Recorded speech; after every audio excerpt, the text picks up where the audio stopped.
was 21, fresh out of college with a degree that hadn't quite paid off yet, so I was doing what most young adults in my situation do. I was piecing together an income through odd jobs.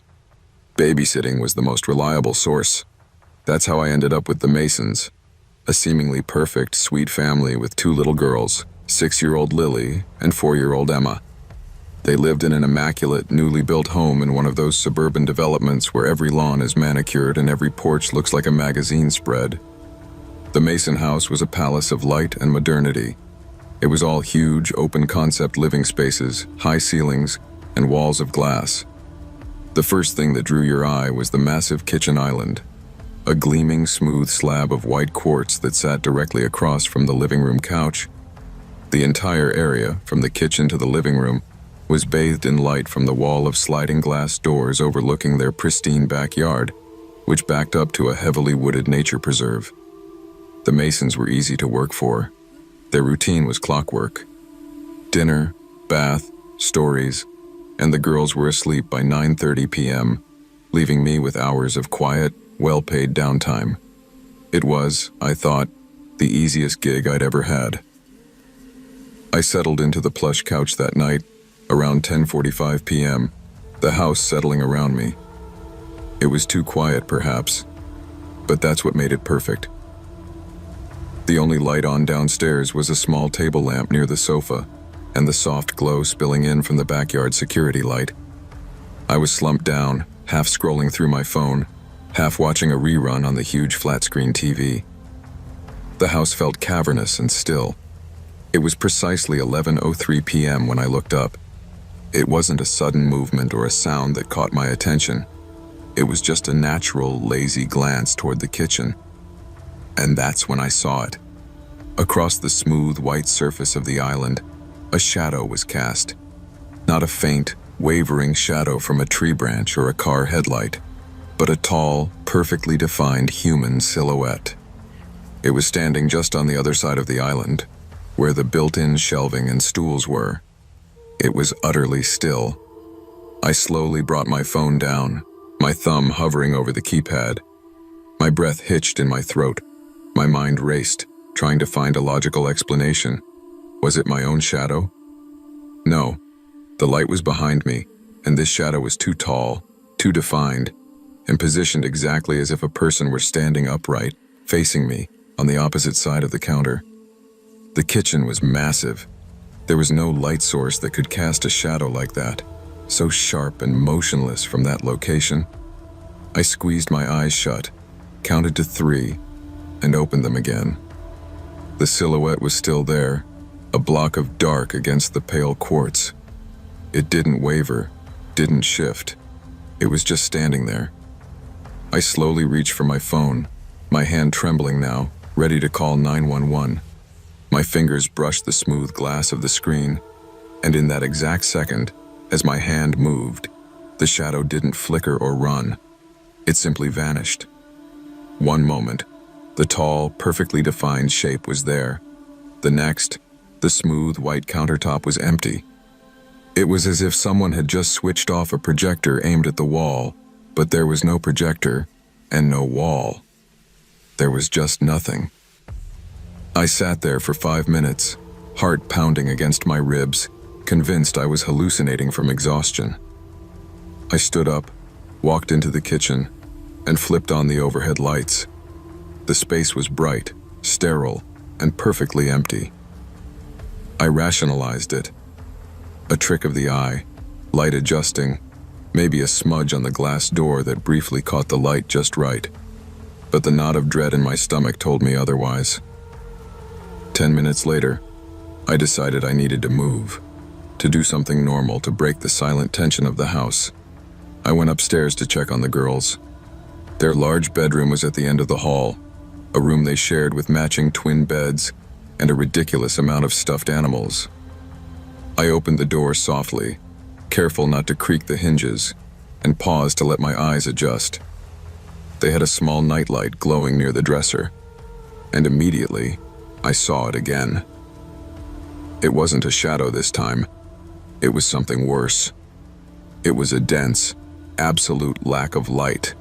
A solid black void that looked like someone had cut a silhouette, not out of paper, but out of the very air in the room. It was positioned directly in the corner between the dresser and the large built-in closet. It was the exact same size and shape as the silhouette I had seen in the kitchen, tall, human-shaped, and perfectly still. Unlike a shadow, which fades or diffuses, this was a block of darkness that defied the room's soft nightlight. It was just present, an absence of visual information, an impossible static hole in the illuminated room. My breath stalled in my chest. I couldn't scream. I couldn't even move my feet. I just stood rooted to the carpet, breathing fast and shallow, trying to logically place the source. A piece of clothing hung on the door. No, the closet door was fully shut. A trick of the window light? No, the blinds were closed tight, and the light source was inside the room. This thing was a block of darkness, a perfect, absolute silhouette.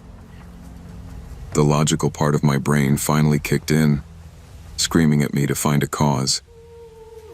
I forced myself to move, walking slowly, deliberately, across the room.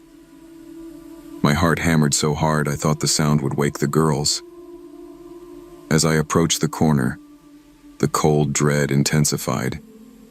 I reached out a shaking hand, and, with a metallic click that sounded deafeningly loud in the silence, flicked on the main overhead light.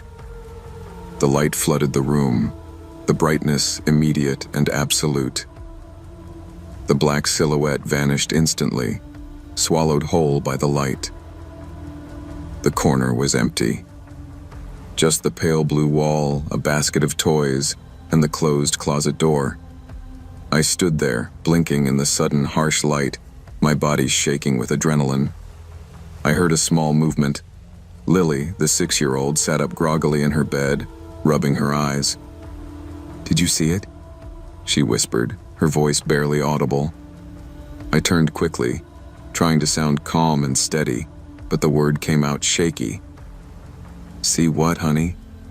Lily yawned, looking past me toward the now bright corner. "The shadow man," she mumbled, pulling the covers up to her chin. He was just standing there looking at my dolls again. The air went out of my lungs. He looks at your dolls?" I managed, trying to keep my voice flat, conversational. She nodded sleepily. "Yeah. Sometimes he moves them, but mostly he just stands. Mommy and Daddy say he goes away if you turn the big light on." "Did he go away?" "Yes, honey. He went away," I said, my voice feeling strangely detached from my body. I walked over to her bed and tucked her back in, forcing myself to smile. "Go back to sleep, okay? It's just a dream." But she shook her head slowly. "Not a dream. He was in the kitchen earlier, on the island." My stomach dropped like a stone. She saw it too. She knew where I had been. "Lily," I leaned in, trying to make my voice soft and urgent. "Did you tell Mommy and Daddy about the shadow man?" She hummed. "They said it's just the house settling, but they said when the lights go out, I need to stay very still, and don't talk to him." She then rolled over, satisfied, and was already drifting back to sleep. I stood there in the bright room, feeling my reality shift violently. The horror wasn't that the house was haunted. It was that this entity, this silent, observing silhouette, was known. It was normal to this family. I realized with a chilling certainty that the parents didn't need a sitter for the kids.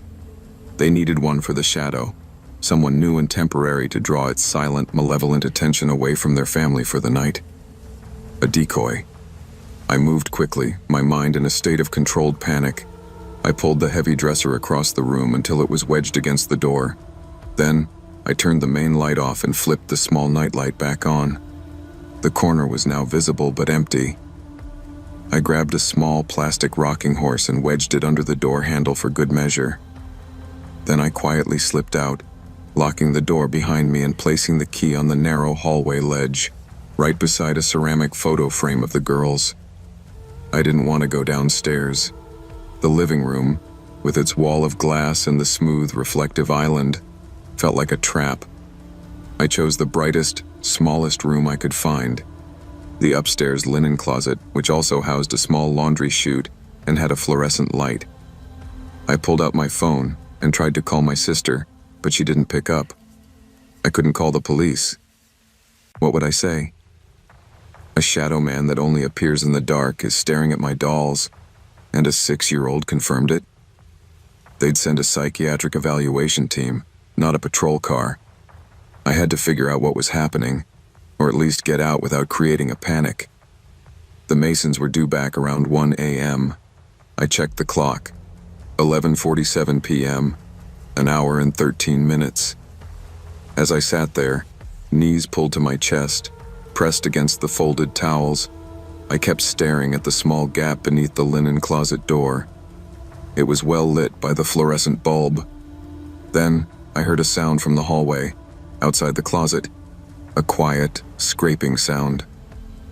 It wasn't the sound of floorboards creaking, but a gentle, almost silky friction, like something heavy and smooth being dragged over a wood surface. I held my breath, listening. The sound stopped directly outside the closet door. The small gap beneath the door remained brightly lit by my light, but slowly, a change began to happen in the light filtering through. A sliver of the light began to turn black. It wasn't a shadow being cast over the light. It was the light itself being blocked. The blackness seeped in, dense and absolute, taking the shape of a vertical line. It was the thickness of an adult human foot, standing perpendicular to the door. It was the shadow man, standing silently, observing my hiding place. I didn't move. I didn't breathe. I just stared at the sliver of absolute blackness beneath the door.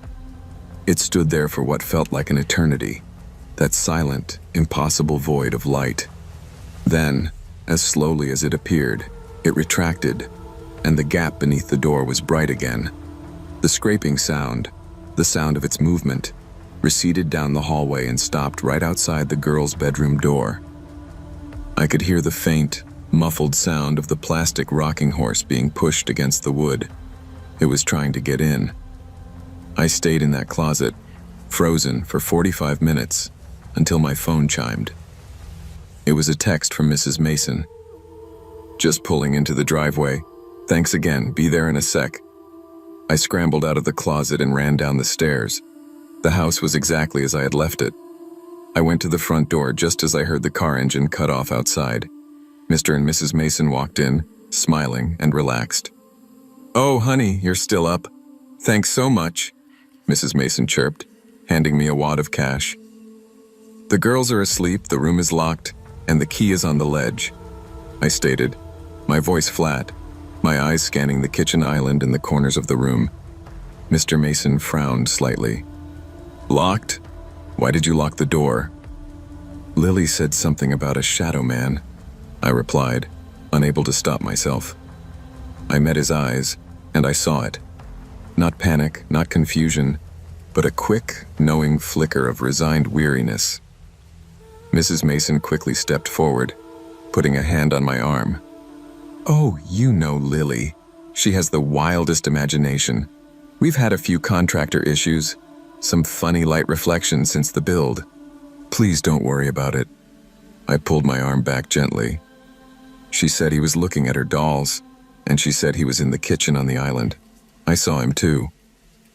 Mr. Mason sighed, putting his keys on the table.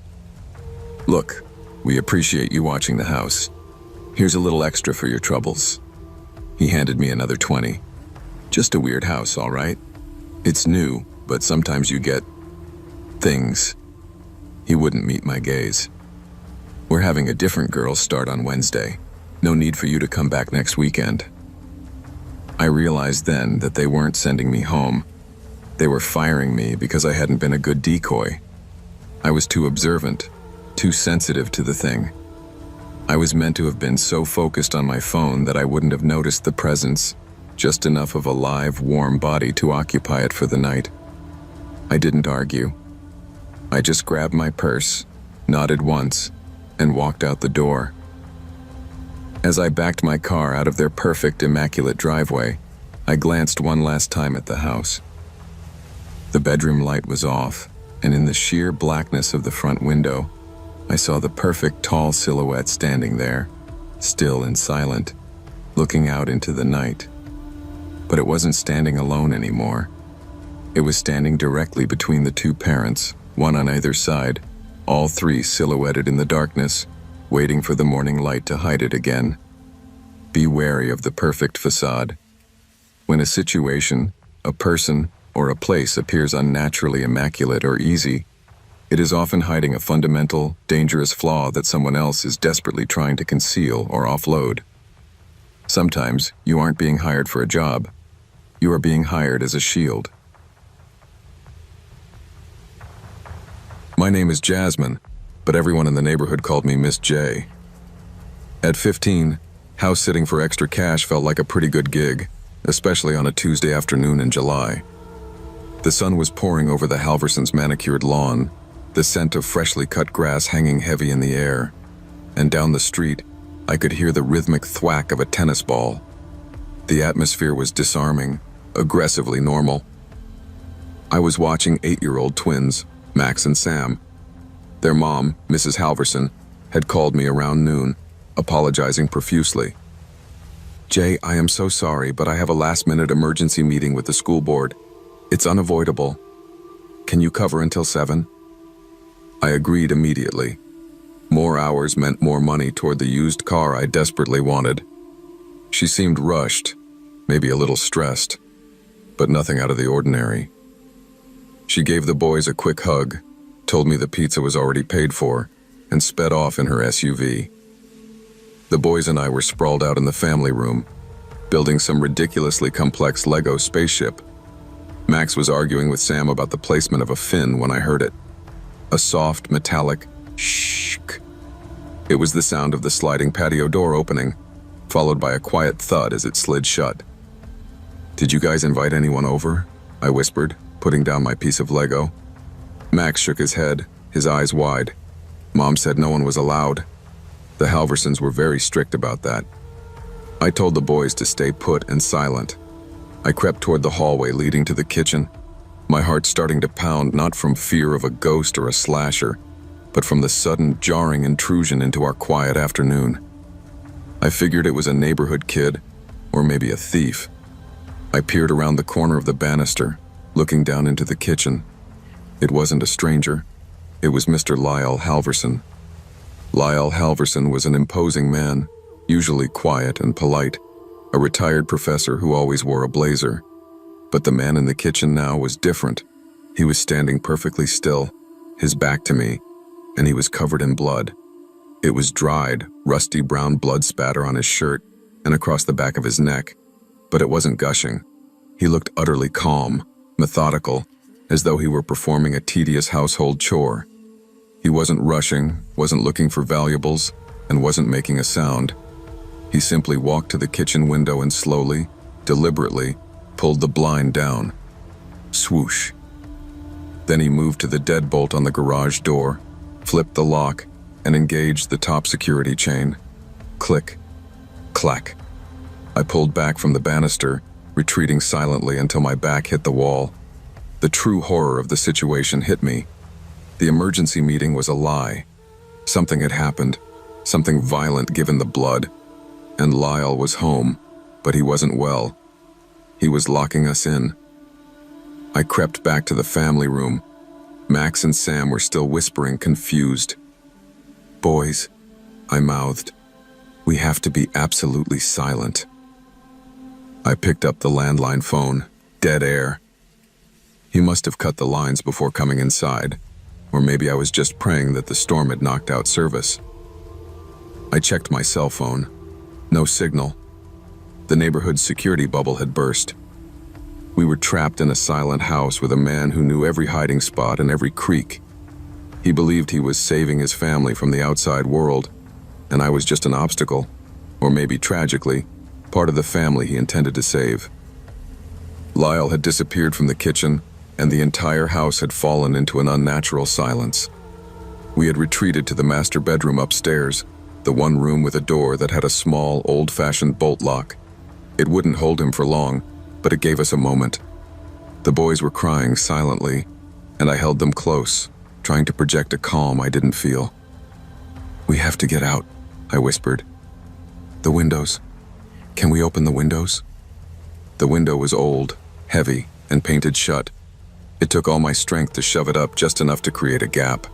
The cool breeze on my face was a jolt of reality. We were on the second floor.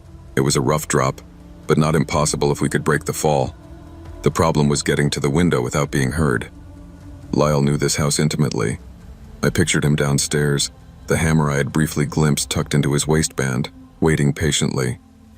I knew that the second-to-last step on the main staircase always squeaked, and the third floorboard outside the master bath always groaned. I moved first, pulling Sam after me. "Step lightly. Exactly where I step," I instructed. We navigated the obstacle course of the upstairs hall in slow motion. Creak. We froze. It wasn't the floorboard. It was the sound of a door opening downstairs, followed by a heavy padded thud from the landing. Lyle was now on the staircase. I pushed Sam and Max into the laundry room, which had a small window overlooking the roof of the garage. "Hide in here, under the linen basket. Don't make a sound no matter what you hear." I moved back toward the master bedroom, trying to draw him away from the boys. I stepped onto the infamous third floorboard. It gave a loud, agonizing groan. Too late. The floorboard had worked. It had bought me a moment. The methodical footsteps in the hall paused, then rerouted toward the master bedroom. I sprinted back into the room, slammed the door shut, and slid the bolt home. I didn't hide. I went straight for the window. I needed a distraction, something to make him believe I was still in the room. I snatched a heavy antique lamp off the nightstand and hurled it against the far wall. Crash! Almost immediately, the sound was followed by a heavy shoulder hitting the door. Bam! The old wooden frame groaned, and the bolt threatened to give. Bam! Again. The wood around the bolt cracked. I didn't have time to hesitate. I wrenched the window open wider, shoved the thick area rug underneath the sill to soften the edge, and looked out. The drop was 15 feet to a flower bed, but just beside the window was a thick, robust rose trellis climbing up the wall. I raced to the laundry room, pulling Sam and Max out.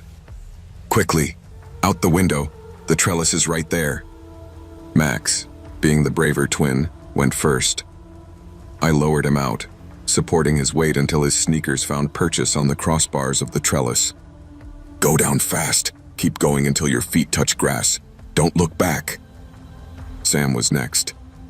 He was crying and scared, but the sheer terror of the repeated BAM! From the master bedroom was a powerful motivator. I lowered him too, watching until he was halfway down. I could hear the master bedroom door splintering behind me. I looked back. The door was buckling. Sam was almost at the bottom. Max was already running toward the neighbor's yard. Safety. They were safe.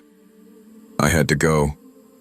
I climbed onto the windowsill, my legs already dangling outside, searching for the trellis.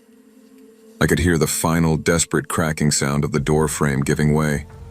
I was halfway out when a piece of the door exploded inward, and I heard the heavy thud of the door hitting the wall. I froze, heart hammering. I hadn't looked back, but I knew he was there. I heard his breath, not frantic but slow and deep, right behind me. He wasn't rushing. He didn't need to. I was framed perfectly in the window, my back to him, one leg still inside the room. "Leaving so soon, Miss J?" His voice was a calm, low whisper, entirely devoid of anger or panic, which made it the most terrifying sound I had ever heard. I felt the sudden, chilling pressure of his finger on the back of my shoulder, the lightest touch imaginable. I turned my head just enough to see him. He was standing in the doorway, the shattered wood frame framing his figure. The hammer was now held loosely at his side, dripping slightly. His eyes were wide and focused, completely lost in his own reality. He had an expression of serene disappointment, like a father catching a child trying to sneak out after curfew. He raised his bloody hand to his own lips. His eyes held mine, conveying a warning that needed no words. He simply said, "Shh." The screen cut to black. I was 18, eager for independence and any job that got me out of the local mall. That's how I ended up accepting the most unusual babysitting gig of my life. It was for the Jensens, a family that owned a remote, wood-paneled cabin they used as a weekend retreat. It wasn't a cozy vacation spot. It was rustic, dark, and felt ancient, situated right on the edge of a deep, endless forest. The nearest neighbor was a mile away. The kids were great. 10-year-old Mike, who was obsessed with comic books, 8-year-old Chloe, who was perpetually drawing, and the little guy, 4-year-old Sam, who was a miniature, quiet observer of the world. The cabin itself was unnerving. The wood paneling seemed to absorb all the light, and every window looked directly into heavy, overgrown foliage. The backyard was just a small, weathered wooden deck that ended abruptly, giving way to thick, unkempt woods and a neglected garden patch that seemed to thrive on shadow. Mrs. Jensen, a nervous woman with permanently tired eyes, had only one specific repeated rule. Never let the kids go into the garden after dark. There are too many loose stones, and it's very easy to get lost in the undergrowth out there. She made it sound like a mild safety warning, but her tone was sharp, almost frantic. I nodded, agreeing that keeping the kids on the brightly lit deck was common sense anyway. That night, as a thick, cold rain began to hammer the roof, I started the bedtime ritual, which involved a long, completely improvised story requested by Sam. I was about to find out exactly why they feared the garden after dark. The 3 kids were tucked into the largest bedroom, which faced the ominous backyard. The window was tall and old, the glass streaked with the heavy downpour, making the world outside look blurry and fractured. I was sitting on the edge of Mike's bed, my hands flying, weaving a dramatic, rambling tale about a lost pirate ship named the Silent Wanderer.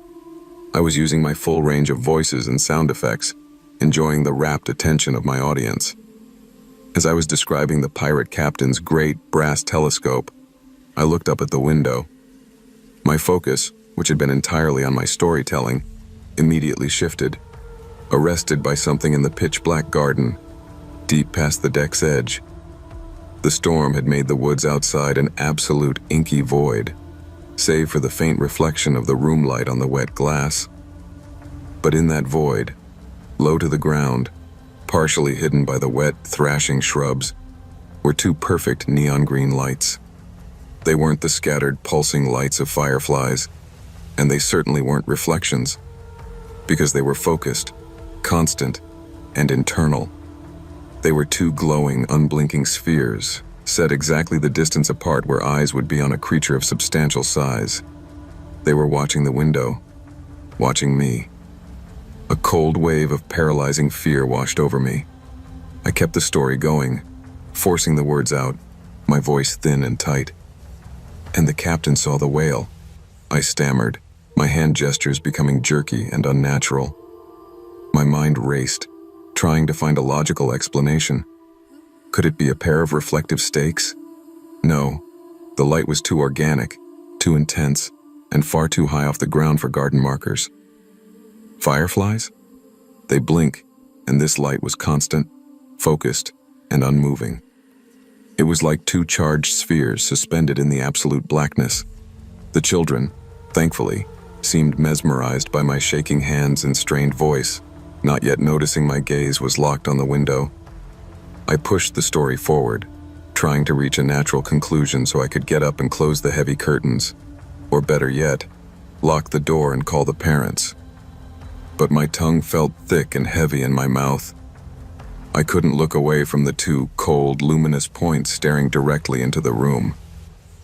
I reached the climax of my story. The pirate captain, having found his lost treasure, was about to sail home. My voice was trembling uncontrollably now, pitched too high. As I struggled to finish the sentence, and he gave a mighty cheer, the green lights shifted. They began to rise, slowly, They didn't move forward toward the house, nor did they sway with the wind and rain. They just floated straight upward, keeping their perfect distance, a smooth, deliberate vertical ascent. It indicated that the creature, whatever it was slowly, laboriously, standing up from a low, crouching position. The implication of its size was instantaneous and terrifying. It had been low to the ground when it was initially hidden by the shrubs. Now, as it rose, it began to clear the surrounding foliage. My voice cracked mid-word. I stopped the story mid-sentence, the word cheer dying in my throat. I couldn't move. I was locked in a state of terror, watching the impossible spectacle outside the glass. The silence in the room, following my dramatic monologue, was deafening. The only sound was the incessant drumming of the rain on the window pane. Mike and Chloe, sensing the abrupt halt in my narrative and the paralyzing tension in my body, stopped their fidgeting. They looked at me, then, naturally, followed my rigid gaze to the window. 4-year-old Sam, the smallest and quietest of the three, looked up and saw it too. He didn't scream or cry. He just tilted his head, his face a perfect picture of quiet curiosity and familiarity. "What is it?" he asked, his voice a tiny, innocent squeak that cut through the silence. The glowing green eyes were now slightly above the level of the window ledge. They were huge, taking up far too much of the dark space. In the brief, reflected light of the bedroom, I could vaguely make out a shape surrounding the eyes, something dark and uneven, like wet moss or rough, dark hide, and they were still, completely, terrifyingly still. They weren't looking at me anymore. They were looking into the room, scanning the space. My mind was screaming, "Move! Grab them! Pull the blinds!" But I was paralyzed, caught between the instinct to protect the children and the absolute, petrifying terror of provoking the thing that was now level with my gaze. I was about to make a desperate lunge for the curtain cord when Sam did the most terrifying thing. He whispered. He didn't whisper to me, asking for an explanation or comfort. He whispered to the window. "You're not supposed to stare, Mr. Moss. It makes the story stop." The shock of hearing the creature, the entity, the shadow with the neon eyes, called by name, completely broke my paralysis. I stared at Sam, my eyes wide with a confusion that transcended fear. Mr. Moss. He knew it. He addressed it. And then, the impossible happened again. The lights blinked. It was one single, slow, deliberate blink. The green spheres vanished for a fraction of a second, and then reappeared, just as bright, just as constant. The act of blinking was a terrifying confirmation that this thing was biological, conscious, and had registered Sam's quiet complaint. Sam then looked at me, a tiny frown on his face. "Now finish the story," he murmured, settling back into his pillow, as if scolding the monster outside was a routine, everyday occurrence, and now that the interruption was dealt with, we could return to normal. I managed to breathe. "Sam, what is Mr. Moss?" My voice was barely a rasp. "He just watches us," Sam replied simply, "since we moved here. He likes to listen to the stories, but he can't stand up like that until the story is finished. Mommy says he's shy." I looked from Sam to the window. The green eyes were still there, unblinking again, seemingly waiting for my next move. The parents' rule about the garden suddenly clicked into place. It wasn't about loose stones or getting lost. It was about allowing the children to get too close to the creature they called Mr. Moss. And my role? I wasn't just a sitter. I was the entertainer, the distraction, the central figure in the nightly ritual that this thing came to observe. My fear twisted into cold, rational adrenaline. The creature knew the rules of the house, knew its name, and responded to verbal commands from a child. This wasn't a bear or a reflection. It was something tied to this place, to this family, and to this specific ritual. I forced a sickly smile at the kids. "The story has to pause now, Pirate Code," I said, trying to mimic my earlier dramatic tone. "We have to play a game now. A very quiet game." I grabbed Mike and Chloe, who were now silently watching me, their confusion overriding their fear. I hauled them out of bed, scooped up the surprisingly heavy Sam, and rushed them across the hall to the smaller, windowless guest bathroom. I didn't turn on the light. I shoved all three of them into the room and locked the door with a loud final click. "Stay in here. Do not open the door until I tell you to," I ordered, my voice firm and low. I then ran back to the main bedroom. I didn't dare turn on the light. In the dim reflection on the window, I saw the green eyes.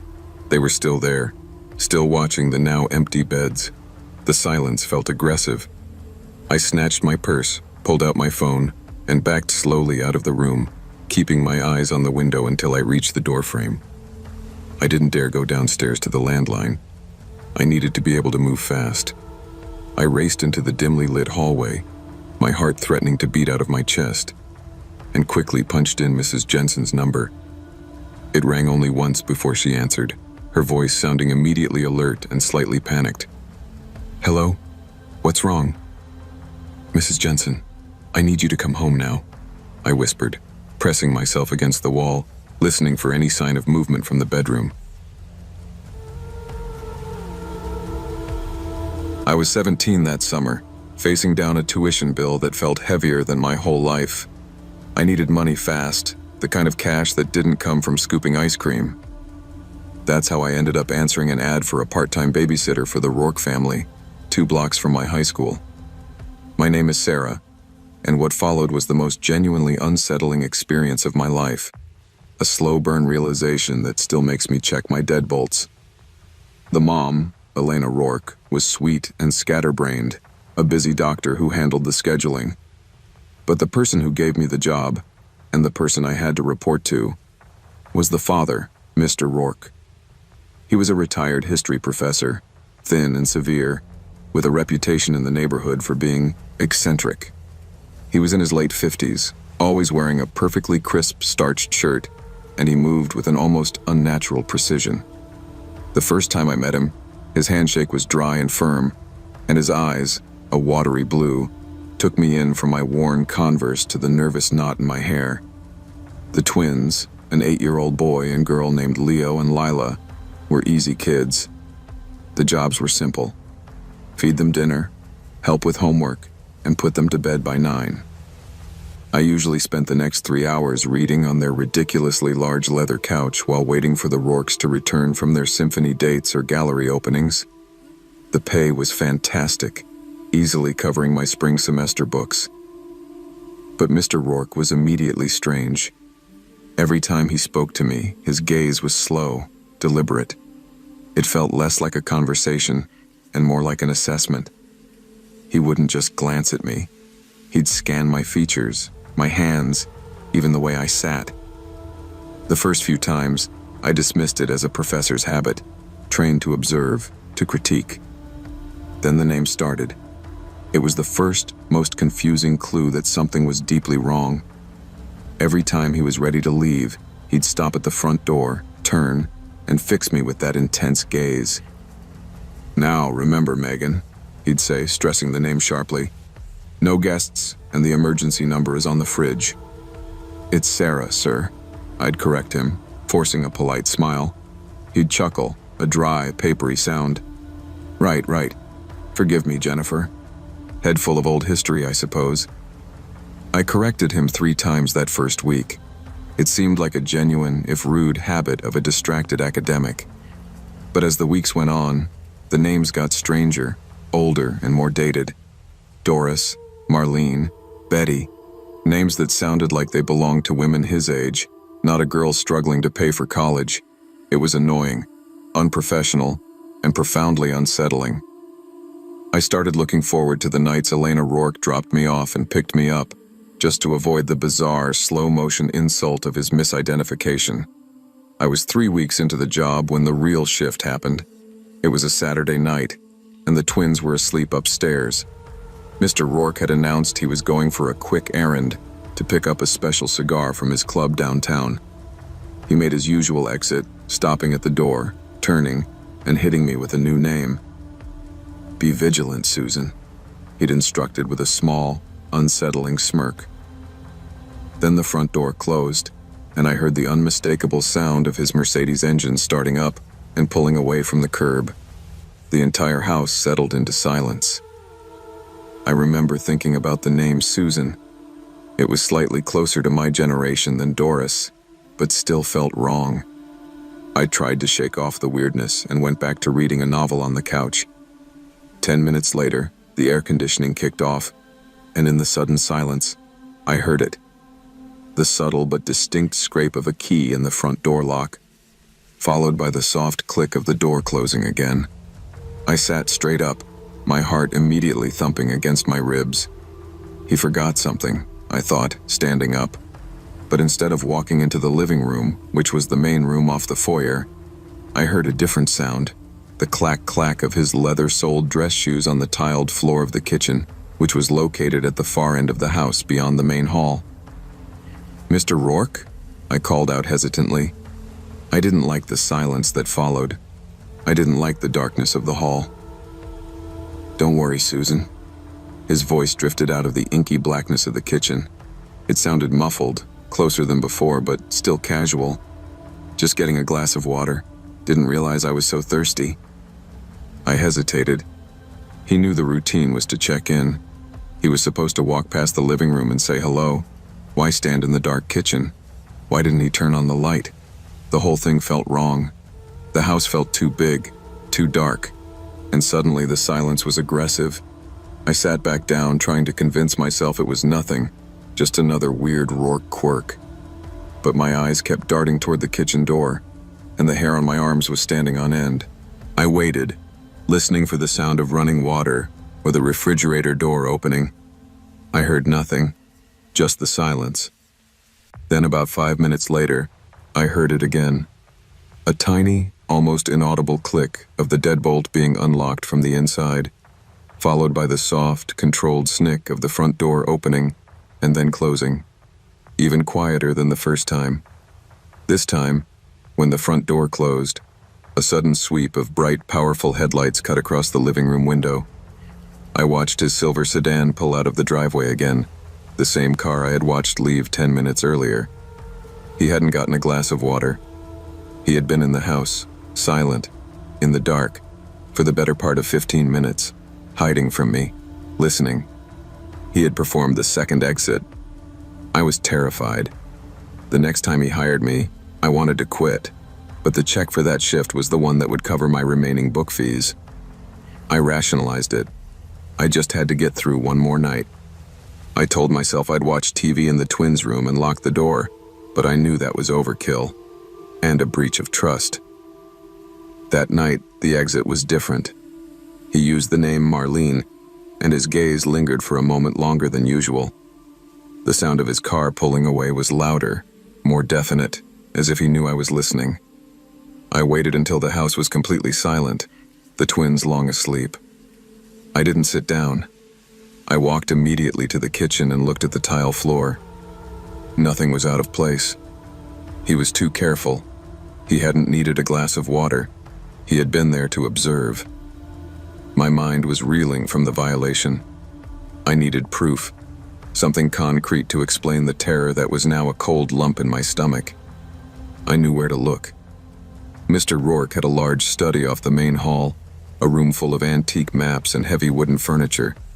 He kept it locked, but the last time I'd cleaned up, I saw him slide the spare key into the ceramic pineapple dish on his desk. I crept down the hall, my heart beating so hard I could hear it in my ears. The pineapple dish was right where I remembered. The key was a small, ornate skeleton key. It was almost too easy to unlock the study door and slip inside, flicking on the small, dim desk lamp. The room smelled like old paper and pipe tobacco. I immediately went to his enormous oak desk, pulling open drawers. In the bottom left drawer, beneath a stack of old lecture notes, I found them. A stack of worn, spiral-bound notebooks. They were cheap, the kind you buy during back-to-school sales. Each one was carefully labeled on the cover in his precise, neat script. Babysitter Logs, 2018 to 2019. Babysitter Logs, 2020 to 2021. And so on, going back almost 15 years. I pulled one labeled 2023, to 2024 and flipped it open. It wasn't about the kids. The pages were organized in columns. Date, hours, name used, mood description, time of entry, second pass. I ran my finger down the columns, my breath catching in my throat. Every date I had worked was listed, and next to each date was a name: Doris, Betty, Megan, Jennifer, and that last terrifying entry, Susan. And next to that name, a new column: mood/description, quiet, reading, almost too still. Then the final chilling column, time of entry -second pass. And next to every single one of my shifts, 10:15 p.m., 10:20 p.m., 10:18 p.m. Always a precise entry, 10 to 15 minutes after the initial car exit. The horror hit me with the physical force of a punch to the gut. The names he used weren't random slips of the tongue. They were a catalog. He wasn't misremembering my name. He was calling me by the names of the previous sitters he had briefly stalked in their own house. I quickly flipped to the older logs, running my finger down the list of names. Connie, Shirley, Veronica, dozens of them, all young women who had worked for him, all meticulously documented. The name used column in the current log, my log, was the key. He would leave, sneak back in, hide in the dark, usually the kitchen or the laundry room, and observe the current girl in her solitude. He would listen to her read, watch her glance up at the door, hear her breathing. Then, based on the way she handled her loneliness or her fear, he would assign her the name of a former sitter whom she most resembled in that vulnerable private moment. He was collecting their reactions, cataloging their solitude, linking one girl's experience of fear to another's. I was simultaneously Sarah, the girl who needed tuition money, and Susan, the sitter who was quiet and read too still. I was Betty, the girl who checked the locks nervously, and Marlene, the girl who jumped at the sound of the old house settling. He wasn't interested in me as a person. I was just a vessel for a specific, cultivated sensation of creeping terror. He was marking his log, checking off a collection of fear he had secretly amassed over 15 years. My eyes landed on the oldest log, 2010 to 2011. I saw an entry. Name used, Megan. Mood/description, hysterical, called police. The time of entry second pass was listed as aborted. My stomach twisted. Someone else had discovered him. Someone else had called him on it. But most of the other logs had neat, clean entries. Most of the other girls had been too polite, too anxious about being hysterical, or too desperate for the money, just like I was, to confront him. They had simply been observed, cataloged, and replaced. I quickly snapped the notebook shut, slid it back under the stack of lecture notes, and locked the study door, replacing the key in the pineapple dish. The silence of the house was now unbearable. It was no longer a sign of peace. It was the sound of a predator waiting. I felt the overwhelming need to check the dark kitchen, the laundry room, the hall closet, but I was too terrified to move. I forced myself to walk back to the couch and pretend to read, the book shaking in my hands, waiting for the sound of his car to announce his true return. When Mr. Rourke finally pulled back into the driveway, it felt like an eternity had passed. I was standing by the door, already wearing my jacket and holding my bag before the engine was even fully shut off. I wanted out. Now. He walked in, looking exactly as he had when he left. Immaculate shirt, precise movements. He looked tired, but satisfied, like a scholar who had just completed a difficult but rewarding piece of research. "Ah, Sarah," he said, and for the first time he used my actual name. The change was chilling. It felt like a deliberate acknowledgement of the game being over. "Everything quiet?" "Yes, sir. The kids were fine. They're asleep," I said, my voice thin but level. I was determined not to betray the panic churning inside me. I needed to get my pay and leave cleanly. He walked to the hall table and picked up his checkbook, opening it slowly. His back was to me. "You know, you're a remarkably placid girl, Sarah," he mused without turning around. Quite different from, say, Jennifer. She was flighty. Or poor Betty, who was constantly rearranging the cushions. You have the stillness of Susan. He wrote out the check, his pen scratching against the paper, a sound that seemed deafening in the silence. He turned, handing me the check with that same dry, firm handshake. His watery blue eyes held mine, and I saw a flicker of something in them. Not malice, but the intellectual satisfaction of a collector. "I appreciate your candor, sir," I managed, clutching the check. "I won't be able to sit for you again. My class schedule changed. I won't be available." His smile didn't reach his eyes. It was a slight upturn of his lips, a look of perfect understanding. "A shame," he said simply. "I'll miss your presence, Sarah." He used my name again, but this time it felt like a threat, an indication that my real name was now also filed away in his catalog, associated with the final moment of discovery. I walked out the door and never looked back. I tore up the tuition check the moment I got to my car, tossing the pieces into the back seat.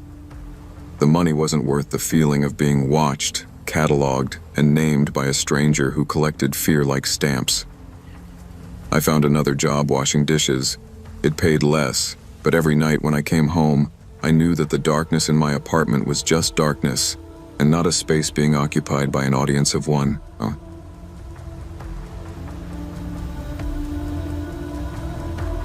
I'm Claire, and I'm 38. My life, by all outward measures, is comfortable, established, and organized. We live in a nice suburb outside Seattle, the kind with tree-lined streets and excellent schools. I'm an accountant, which should tell you everything you need to know about my relationship with order and detail. My husband David is a programmer. He's logical, practical, and blessedly immune to the little anxieties that govern my life. We have one beautiful, rambunctious 3-year-old son, Leo, who is the light of our existence. The only thing missing from this picture was reliable childcare for those few hours after David and I finished our long work days. That's where Maya came in. She was 20, a nursing student at the local community college, and she seemed like a gift sent from the universe. She was polite, quiet, and possessed a calm, almost serene energy that Leo immediately responded to. He would melt into her embrace the moment she walked through the door. We hired her 3 nights a week for about a month, and I instantly felt the stress lift. She was a professional, a gentle soul, and I trusted her completely.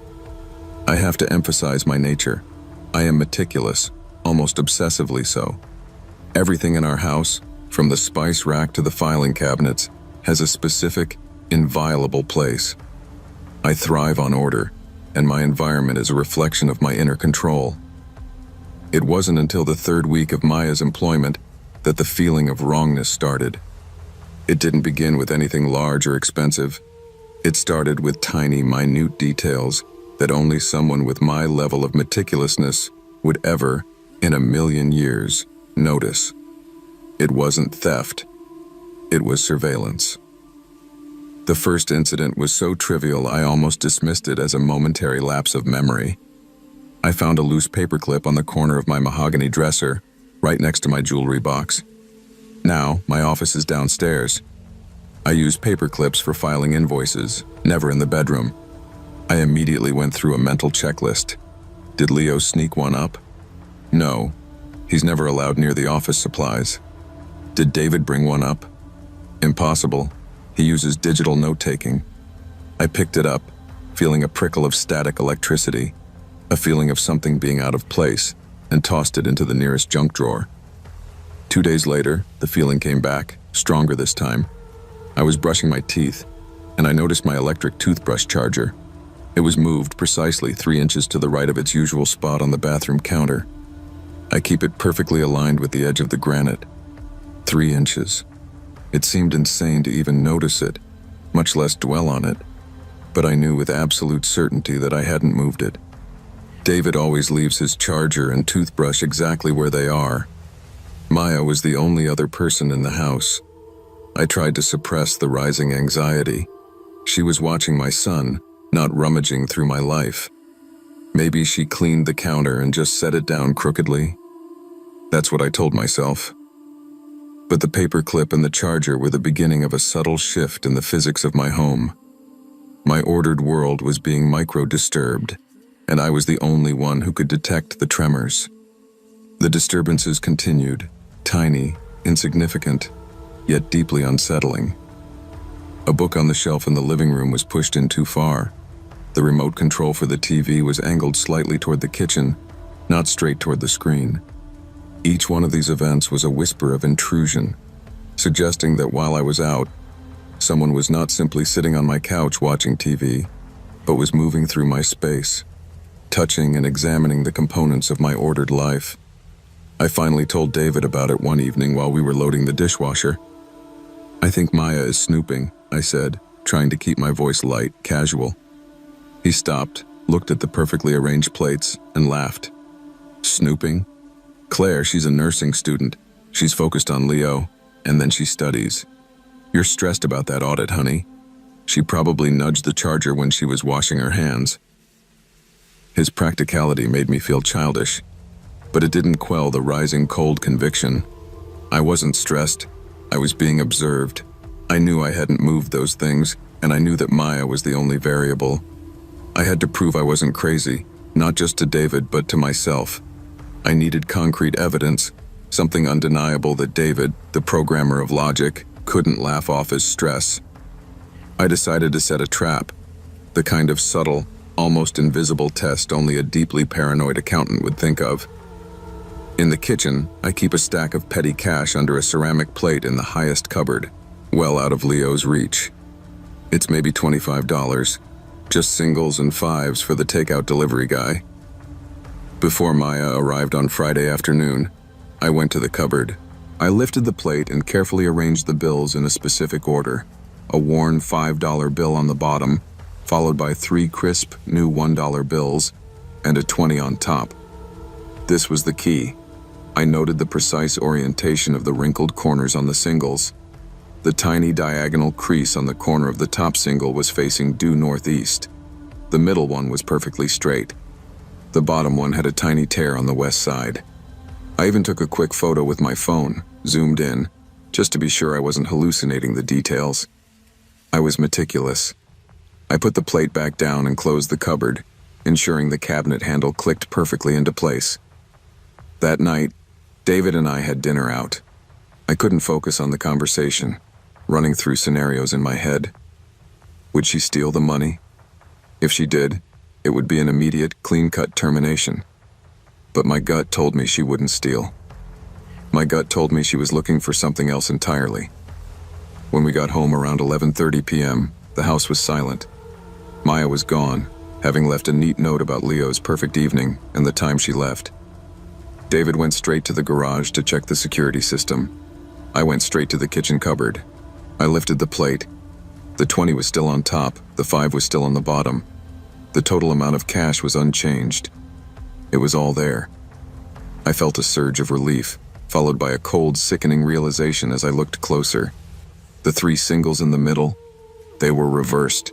They hadn't been removed from the stack. The corner creases I had memorized were now facing due southwest. They had been picked up, flipped over, and put back down in the exact middle of the stack.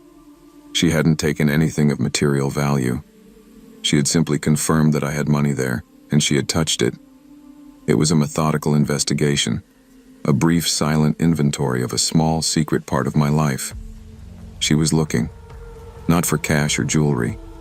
She was looking for information. She was studying my habits, my secret hiding places, and my predictable responses. The realization that she wasn't a thief but a surveyor was far more terrifying. A thief wants my property. This girl wanted my secrets. I dismissed Maya's services for the following evening, feigning a sudden illness. I needed time, cold, logical time, to analyze the depth of the intrusion. I started checking every private document I had. My financial files were secured behind a lock on my computer, but the physical copies were untouched. Nothing expensive was gone from the house. Maya wasn't after money. She was after the raw data of my life. I went straight to my bedroom and the back of my wardrobe, where I keep my most private, vulnerable items. This is where I stored 2 old, leather-bound journals from my college years, the ones filled with embarrassing youthful anxieties and private feelings. I kept them locked inside a plain wooden box, which I then hid under a pile of scarves. I pulled out the scarves. The wooden box was there, untouched. The small brass lock was secured. Everything looked perfect, just as I had left it. I felt a fleeting sense of relief. But as I reached for the box, I paused. I always kept the box with the lock side facing out, flush against the back wall of the wardrobe.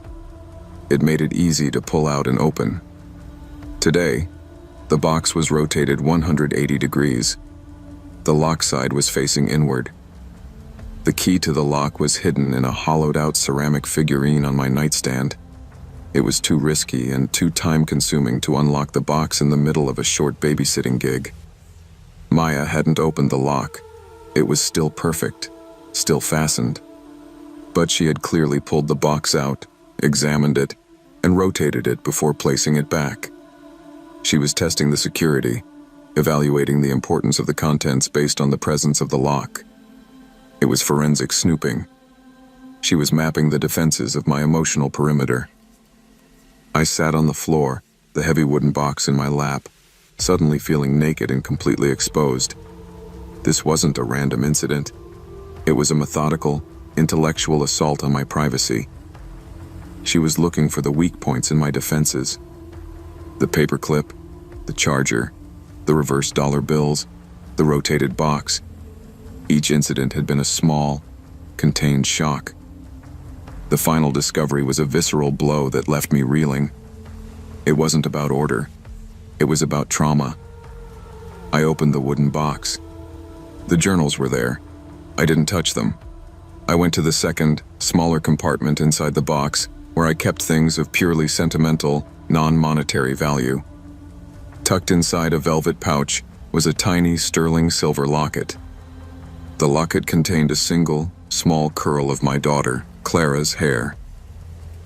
Clara died 5 years ago, shortly after her 2nd birthday. It is the most sacred, painful, and carefully guarded memory I possess. The hair was delicate, fragile, and I kept the locket sealed, only opening it maybe once a year on her birthday. I had opened that locket a week prior to check on the curl, just because I sometimes did. It was completely secure inside the tiny plastic insert. Now, I opened the locket again. The small curl of hair was still there, but a thin, auburn strand, no bigger than a thread, had been pulled out of the plastic seal. It was loose, lying curled up in the velvet bottom of the wooden box. I know, logically, that hair can fall out. But this hair was locked down, sealed, 5 years old, and now it was out. It felt like a violation of the dead. Maya had been in the wardrobe. She had rotated the box, and she had opened the locket, touched the hair, and somehow, a single strand had been liberated from its safe haven. She hadn't stolen the locket. She had taken something far more valuable, a piece of my personal grief, a sliver of my deepest trauma. She had peered into the wound. I sat there, breathing heavily, clutching the velvet pouch. David's voice telling me I was paranoid faded completely. This was not a misplaced charger. This was methodical, perverse curiosity. She wasn't seeking validation for herself. She was collecting data on my most painful vulnerabilities for a twisted, private satisfaction. I immediately called her and told her I needed her to come in on Monday, 2 days earlier than planned, to discuss a schedule change. I wanted to end it face to face. I needed to see her eyes, to look at the person who had so silently and clinically invaded the very core of my life. Monday evening, Maya arrived, looking as calm and gentle as ever. Leo went straight to her, giggling. I took her into the kitchen, away from David and Leo. I didn't mention the money, the locket, or the hair. I didn't want to give her the satisfaction of knowing I had figured out her game. I kept my voice measured and professional. Maya, you're absolutely amazing with Leo, and we value you, I began, folding my hands on the counter, mimicking her calm posture. But I need to ask you not to come back. We won't be needing your services anymore. Her expression didn't change. She didn't look confused, hurt, or guilty. There was only a cold, quiet resignation in her eyes, as if she knew this conversation was inevitable, that she had pushed the boundary too far, and the subject had become aware of the experiment. "Why?" she asked, her voice low and even. No denial, no outrage. Just an inquiry into the termination of her access. "I think," I said, meeting her eyes directly, "that you've been going through my personal things. I think you've been looking." For the first time, her composure cracked slightly, not with fear, but with an almost academic dismissal. "I didn't take anything," she murmured, avoiding my gaze and looking toward the cabinet where I kept the dollar bills. "I know," I said. "That's why I'm asking you to leave." That quiet confirmation of my awareness was the final act of the confrontation. She didn't ask for severance or an explanation. She simply picked up her backpack, gave Leo a quick, strangely possessive hug, and walked out the door. She didn't look back. The true horror wasn't the material theft. It was the feeling that for 3 weeks, I had invited a cold, calculating stranger into my home who had methodically examined my deepest vulnerabilities, piece by piece, not for profit, but for a twisted, private satisfaction.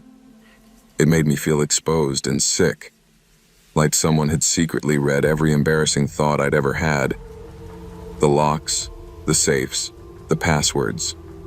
They were all meaningless. The greatest threat was not external, but the silent, clinical curiosity of a mind inside my walls, mapping the coordinates of my trauma. The most insidious forms of violation are often not acts of material theft, but acts of surveillance and intrusion upon personal privacy. The fear is not what a person takes, but what they deliberately choose to know about you, creating a twisted sense of intimacy and power that leaves you feeling exposed long after they are gone.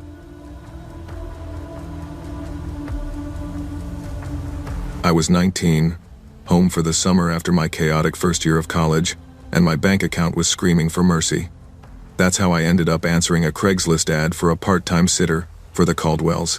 They lived in a neighborhood full of those massive, older homes that had been sliced up and reconfigured over the decades, resulting in architectural Frankensteins. The Caldwells themselves were aggressively normal, a couple who offered me lemonade and talked about their cross-country skiing trip. Their son, Caleb, was 5, sweet, and maybe a little too quiet, but their house? It felt functionally wrong. It was a labyrinth of useless doors. The kitchen had a small, unmarked wooden door leading to a tiny linen closet, which then unexpectedly opened into the main hall. It felt less like a home and more like a poorly edited blueprint. Mrs. Caldwell gave me one non-negotiable rule before they left. Do not, under any circumstances, go into the small blue room off the laundry area. It's just storage, and the door sticks badly. The instruction felt oddly weighted, like a warning wrapped in an excuse. I agreed, took their number, and waved them off. Standard mac and cheese and cartoons followed. When I was tucking Caleb in around 8:30 p.m., I looked around his room and noticed the impossible layout. He had 3 doors, the main hall door, the bathroom door, and a third door that was almost completely covered by a tall, bolted-down bookcase. "Where does that door go?" I asked Caleb, pointing at the wood half hidden by the bookshelf. Caleb's eyes widened instantly, darting away from the door. He clutched his worn stuffed dinosaur. "Nowhere," he whispered, a tiny tremor in his voice. "Daddy nailed that one shut a long time ago." The image of Mr. Caldwell deliberately nailing a door shut in his son's bedroom stuck with me. Why not just remove the knob? Why not use that room for storage? Around 10 p.m., with Caleb asleep, I went downstairs to finish the laundry. The small laundry room was stiflingly hot, and the ancient washing machine was grinding loudly. Standing there, I realized the small blue room was right beside me. Its door was painted a pale, robin's egg blue, and looked completely innocuous. Storage. The door sticks, I reminded myself. But my curiosity had fully conquered my reason. I tried the handle. It didn't stick at all. It was locked with a modern, sturdy deadbolt. I felt a cold prickle of fear. Valuables don't require that kind of security inside a family home. I pulled out my phone and shone the flashlight beam under the door. A sliver of darkness, maybe an inch of clearance, separated the bottom of the door from the carpet. I could see nothing. I went back to the living room, but the silence, once the washer stopped, felt heavy and wrong. The quiet didn't last. About 20 minutes later, I heard it, a soft, rhythmic sound coming from deep inside the house, past the kitchen, and definitely from the direction of the laundry room. Tap, pause, tap, pause. It was too steady to be the pipes settling. It sounded like a finger or a small piece of metal hitting a hard surface. It was deliberate.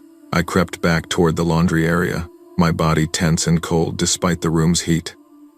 The tapping grew clearer as I approached the blue door. I pressed my ear against the deadbolt. The sound stopped immediately. It was as if whatever was on the other side knew I was listening. "Hello?" I whispered into the wood. My voice sounded thin and foolish. Silence. I waited, holding my breath until my lungs burned. Then, a new sound emerged from the other side of the door. It was a small, dry hiss. It wasn't a snake. It sounded exactly like someone trying to whisper with a mouthful of sawdust. Or maybe just the sound of labored, difficult breathing. A chilling, impossible sound. I scrambled back, away from the door, running toward the front hall, my mind racing. I grabbed my keys and phone from the entry table. I was going to call the Caldwells, invent an emergency, and flee. I was halfway to the front door when I heard it again. Tap, tap, tap. It was faint, but unmistakable. But this time, it was not coming from the laundry room. It was coming from upstairs. Specifically, it was coming from Caleb's room. I stood paralyzed at the foot of the dark stairwell. There was no exterior window on that side of the house for someone to be tapping on. The only hard metal surface I could think of up there, other than the bed frame, was the handle of the third, bolted door behind the bookcase, the door that Caleb said his father had nailed shut. My mind raced through the house's impossible geometry, fitting the pieces together in a horrific spatial realization. I had been sitting in this house for hours. I knew the layout, and I knew the most terrifying detail. The blue room off the laundry area, the one with the deadbolt, was not directly underneath Caleb's room. The Caldwell's house was a two-story structure. And based on the window placement and the outside topography, the blue room was clearly a second, small bedroom on the ground floor, situated deep within the house. It was parallel to the kitchen, nowhere near the space below Caleb's room. I suddenly understood. The tapping the person in the blue room on the ground floor had stopped when I pressed my ear against the door. Then, moments later, the tapping had resumed, but on the second floor, in Caleb's room. This wasn't an intruder. This was a resident whom the Caldwells were hiding, perhaps confining, in that dead-bolted room. They told me it was storage to keep me away. The shifting sound proved that whoever was inside wasn't trapped. They were merely let out. They had used the confusing, maze-like architecture of the house, all those inexplicable doors, all those hidden passages to move from the ground floor to the second floor without me hearing a single footstep on the main stairs. The nailed door in Caleb's room wasn't bolted shut to keep people out. It was the secret entry point for the person who had just transitioned quietly from the blue room to the second floor. The tapping I heard from upstairs was a signal, either a new form of communication or perhaps a warning directed at me. I didn't check on Caleb. I didn't dare go upstairs to verify the sounds. I just ran. I sprinted out the front door, slamming it behind me, and didn't stop until I was 2 blocks away in my beat-up car. I called the police from a gas station. They found nothing out of the ordinary, just an empty, locked house. The Caldwells never returned home or paid the remaining mortgage. That night, I realized the scariest part of that house wasn't the confusing layout, but the fact that I had nearly become the final, missing piece of the puzzle, forever hidden within its impossible walls. When you feel an acute, persistent sense of wrongness about a person or a place, trust that instinct immediately.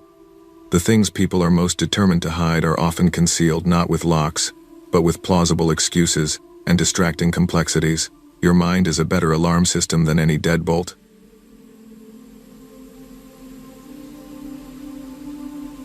I was 21, a junior in college, and I'd been sitting for the Dyers for almost a year.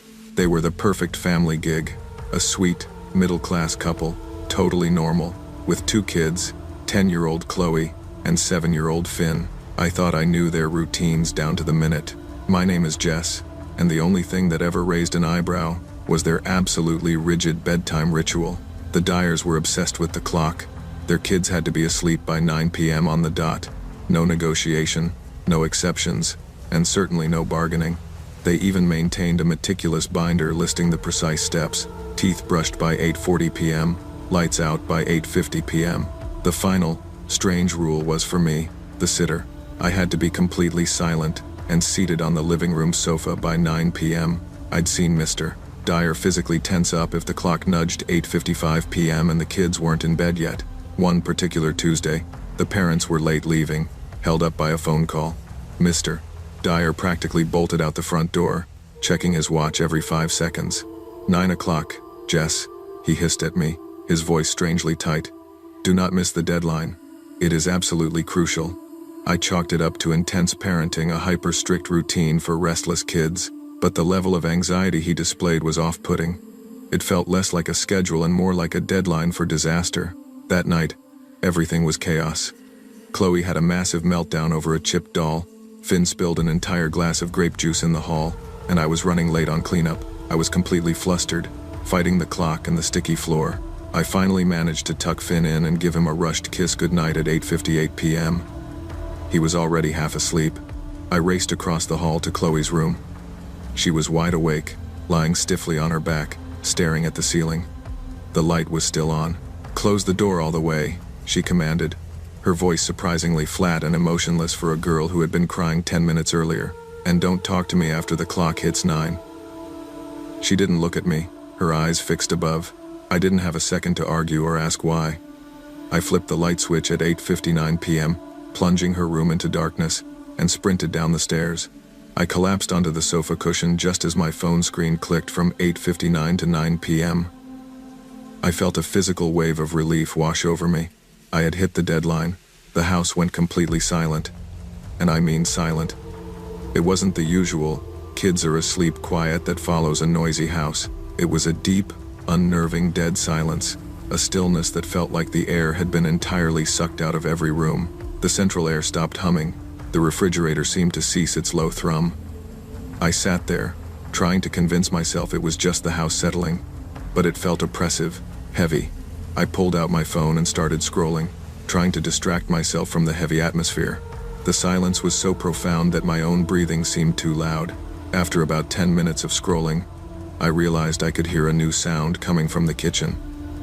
It was faint, rhythmic, and incredibly unsettling. It was low and wet, a soft slish-slish that shouldn't be happening in a locked, quiet house where everyone was supposed to be asleep. My heart started thumping against my ribs. I slowly pushed myself off the sofa, walking quietly toward the archway leading to the kitchen. Every sense was on high alert. I crept to the archway and peeked around the frame.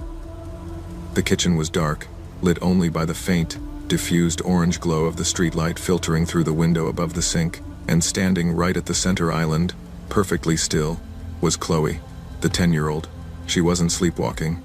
She was standing upright, facing the counter and the knife block, her back entirely toward me. She wasn't making a snack or getting water. She was making that wet sound. It was the low, rhythmic clicking of her own tongue against the inside of her teeth, almost like a dry sucking sound, except for the moisture in her mouth. It sounded utterly vacant and focused at the same time. I froze, barely breathing, terrified to move. Her stillness was unnatural. It was a hunter's stillness. The rhythm of the tongue clicking was hypnotic and deeply disturbing. The low, wet, rhythmic sound continued for what felt like an hour, though it was probably only a minute or two. I watched Chloe's silhouette, not daring to call out, convinced that doing so would trigger something terrible. She was utterly locked into whatever trance or state she was in. Then, the clicking sound stopped. Chloe slowly, deliberately, raised her right hand. Her arm was completely straight, moving with unnerving mechanical precision. She reached out toward the large wooden knife block situated right in front of her. Her fingers, small and pale in the faint light, stretched toward the handle of the largest chef's knife, the 8-inch blade the parents used for cutting roasts. Just as her fingertips brushed the cold metal handle, a different sound sliced through the oppressive silence. The loud, sharp click of a deadbolt turning. followed by the sound of the front door being opened. It was 9:15 p.m. The Dyers were home half an hour early. The sound of the door and the voices in the hall seemed to break the spell. Chloe's entire body seemed to deflate, going from rigid tension to normal limpness in an instant. She dropped her hand from the knife and, without looking back, walked out of the kitchen and up the stairs to her room with a completely normal, tired gait. She looked like any ordinary 10-year-old who had just woken up for a trip to the bathroom. She never looked at me. Mr. and Mrs. Dyer walked into the house, looking strangely pale and tense, immediately scanning the silent living room. They didn't even notice their daughter heading back upstairs. "Everything okay, Jess?" Mr. Dyer asked, his voice low and strained. "Yeah, fine. Just a late night," I mumbled, still staring at the glossy, dark surface of the knife block, imagining Chloe's fingers on it. Mrs. Dyer came over to pay me. She counted the cash into my hand, her fingers brushing mine. She didn't mention being home early. Instead, she leaned in slightly and gave me an odd, knowing look that sent chills down my spine. "Thank you, Jess," she said softly. "Thank you for getting them down on time. It's important that they're still for the first few minutes after 9. The way she emphasized "on time" and "still" made it clear that those 15 minutes were the entire point of the ritual. I realized then that the extreme 9 o'clock deadline wasn't about a sleep schedule. It was a time-sensitive quarantine.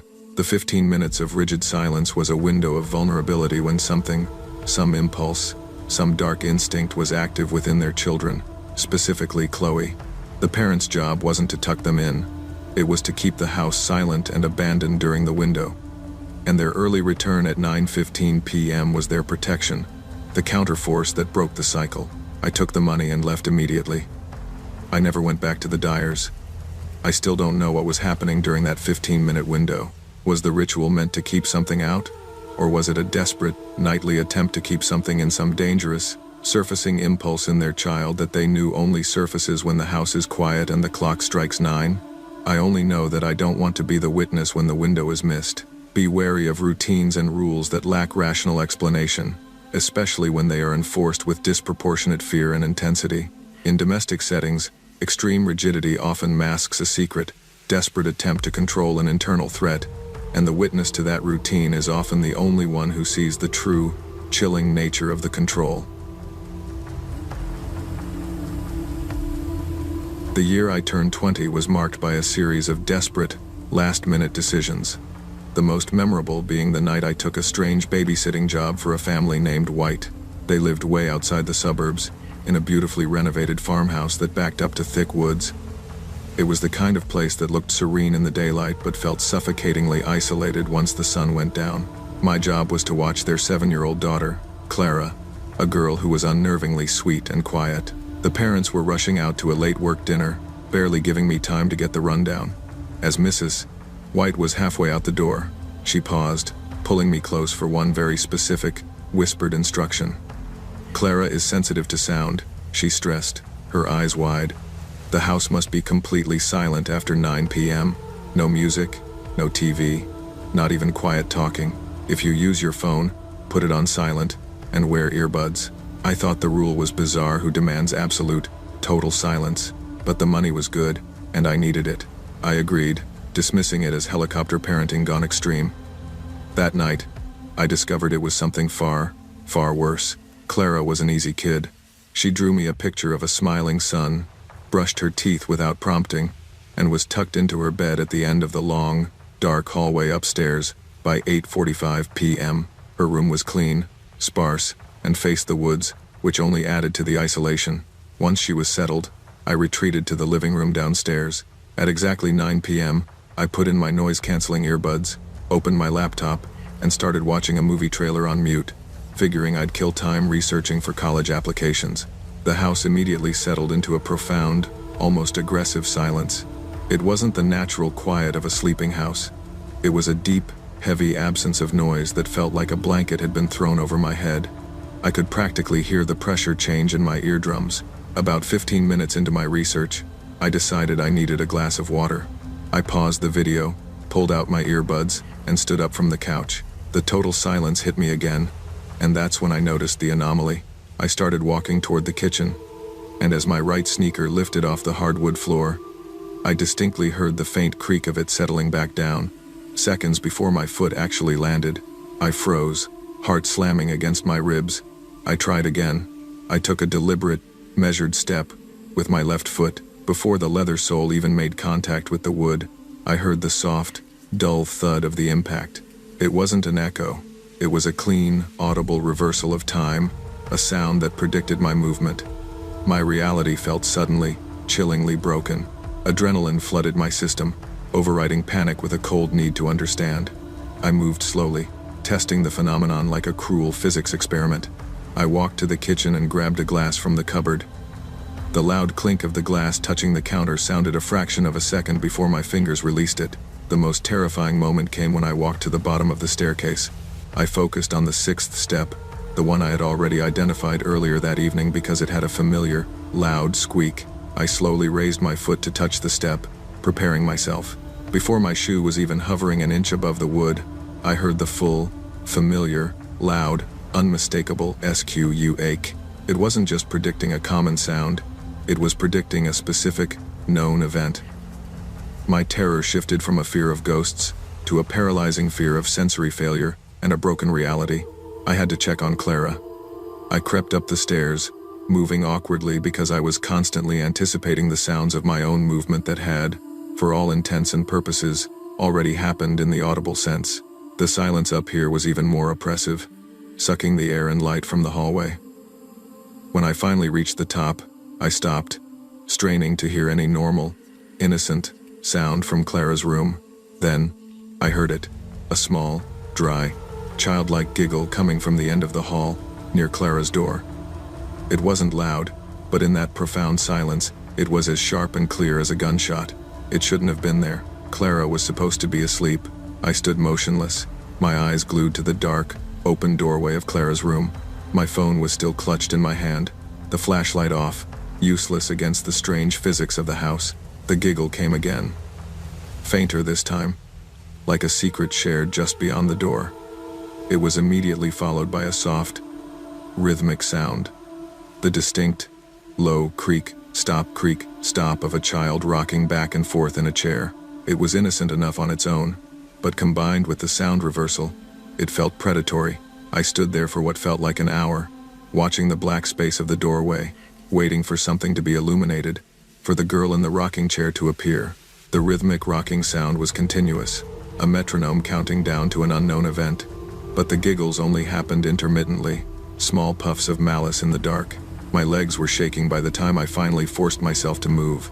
I took 2 silent steps down the hallway toward the room. I was calculating the auditory delay in my head, knowing that by the time I heard my footsteps, I would already be further along. Then, the rocking stopped. The silence snapped back in, with violent force. Suddenly, an absolutely massive, crashing thud erupted from within Clara's room. The sound of heavy furniture, maybe a dresser or, I thought, the rocking chair, flipping over and shattering into pieces. The noise was instantly followed by a loud, desperate, piercing scream. It was the sound of a child in absolute, immediate distress. My survival instinct kicked in, shattering my paralysis. I broke into a full run, slamming the bedroom door open, the flashlight on my phone blinding me for a second. The room was perfectly intact. Clara was in her bed, sitting bolt upright, eyes wide, breathing heavily, but otherwise untouched. Her stuffed animals were on the shelf. The furniture was solid, and there was absolutely no rocking chair, not even a small one. Nothing was broken, displaced, or shattered. The room was silent. The only sound was Clara's ragged, terrified breathing and the pounding in my ears. I kept the flashlight trained on the empty floor, searching for the source of the crashing sound, but there was nothing. It had been as loud and physical as a car accident, yet the room was pristine. I slowly backed out, pulling the door almost shut behind me. I looked back down the long, dark hallway, where the massive thud and the scream had erupted just seconds before. I now heard a soft, clear, chilling, childlike whisper. It came before I could possibly see any movement or action. A sound delivered to my present from the future. They say the silence is so deep here, it pulls the sound out of the future. I turned back to the terrified girl in the bed. Her lips hadn't moved. Her eyes were still locked on the doorway, staring past me. The scream I had heard seconds ago was her scream of pure terror. The whisper I had just heard was her voice, calmly explaining the mechanism of her house's horror. The house was not silent. It was time-bending, allowing auditory events to occur before their physical cause. I didn't need any more evidence. My mind replayed the entire evening, the creak of my shoe landing before it landed, the squeak of the step before I touched it, and now, the shattering chair and scream before I entered the room. The house wasn't just sensitive to sound. It was manipulating time itself, capturing future noises and dumping them into the present moment. I rushed back downstairs, grabbing my jacket and laptop from the couch. As I moved toward the front door, the final, horrifying realization dawned on me. The parents' rule wasn't for Clara's sensitivity. It was to keep her quiet. The profound, total silence was their means of containing or preventing the house's disturbing effect from manifesting and ruining their night out. They wanted silence, so they wouldn't have to hear the sound of the future. As I fumbled with the locks, I heard the future sounds of the parents' car pulling up in the driveway, the crunch of the tires on the gravel, the slam of the car door a good hour before it actually happened. I bolted. I left the laptop, the keys, everything, fumbling out onto the gravel driveway and running toward the main road, without looking back at the dark farmhouse. I didn't care about the job, the money, or facing the whites. I just needed to escape the place where every sound was a lie, and every action was already foretold. I walked for 2 miles, shivering and listening to the real, normal sounds of the wind in the woods, until my phone got service and I could call a cab. I never contacted the whites, and I never saw Clara again. But sometimes, when I'm alone in a quiet room, I hear a faint, distant sound that I can't place, and I freeze, terrified that my future has just caught up to me.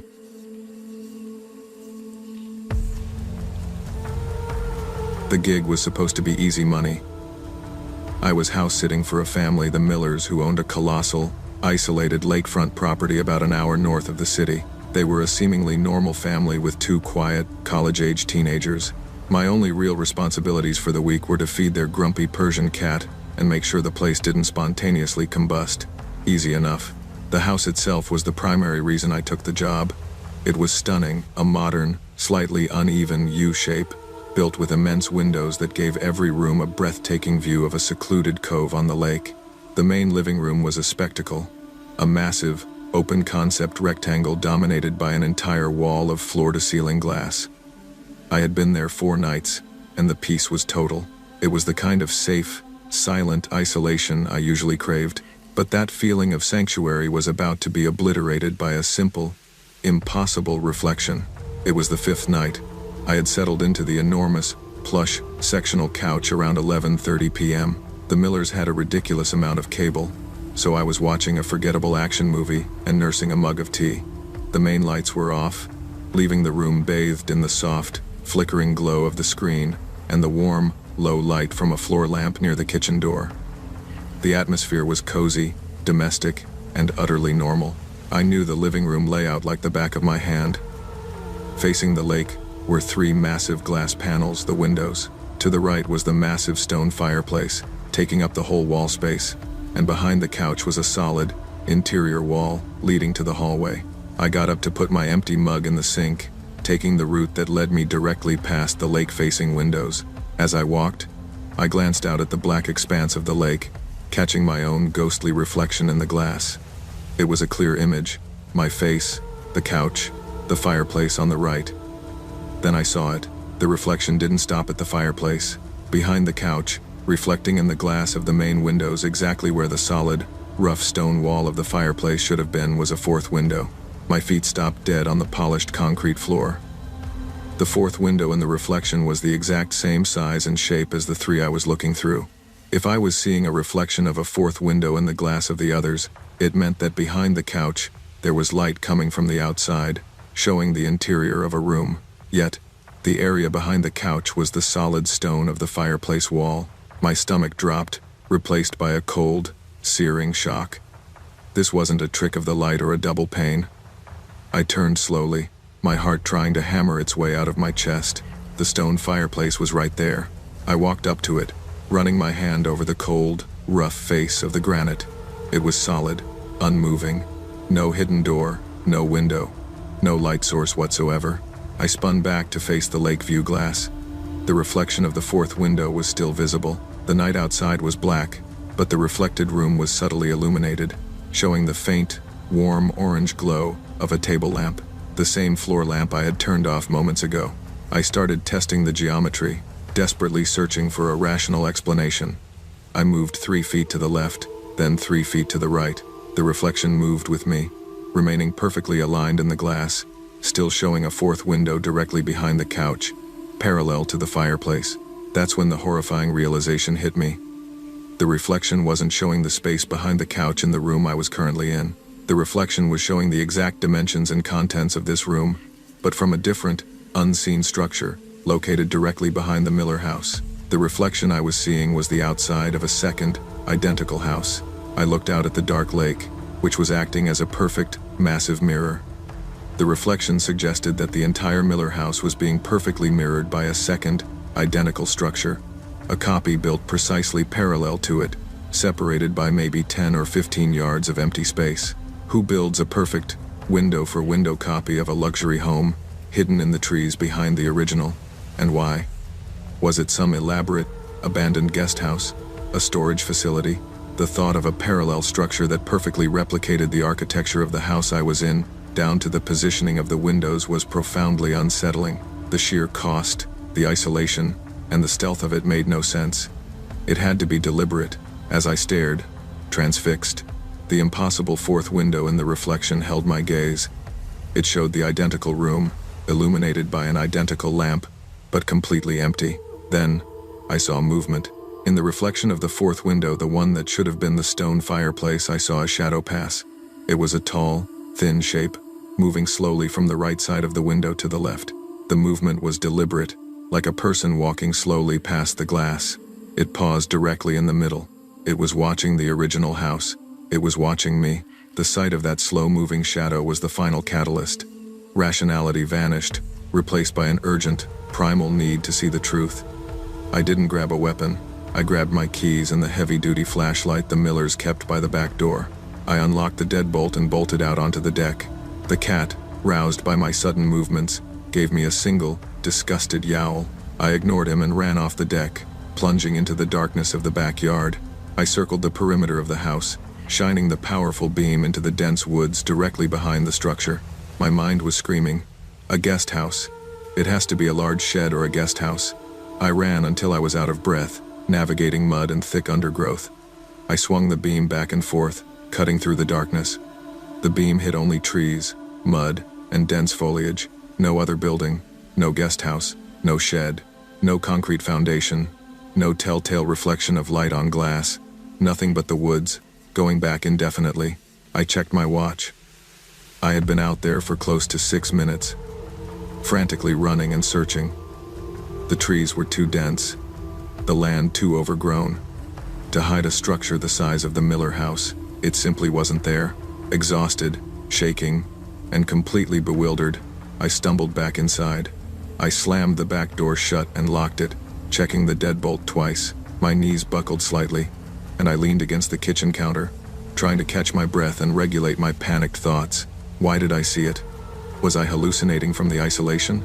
But the consistency of the reflection, the exact parallel structure, the movement of the shadow, it had been too perfect, too physically precise, to be a mere trick of the eye.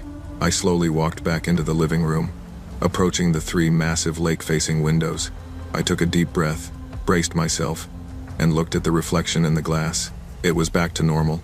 The reflection showed 3 windows, the couch, and the solid stone fireplace where the fourth window had been. Behind the reflected image of the house was only the black void of the woods. The identical, mirrored house, the house with the watching shadow, was gone. I sat in the kitchen, a brightly lit, sterile room, until the first hint of morning light crept over the lake. I fed the cat, who seemed smugly satisfied with my terror. I never told the Millers a word, but I knew that night that I had stumbled upon the terrifying, hidden truth of their isolation. They weren't just living in a lake house. They were living in a reality that was being perfectly and precisely observed by an identical structure that only appeared when it chose to be seen. The house wasn't isolated. It was duplicated, and someone, or something, was waiting inside the copy. Be wary of environments that offer you perfect, undisturbed solitude.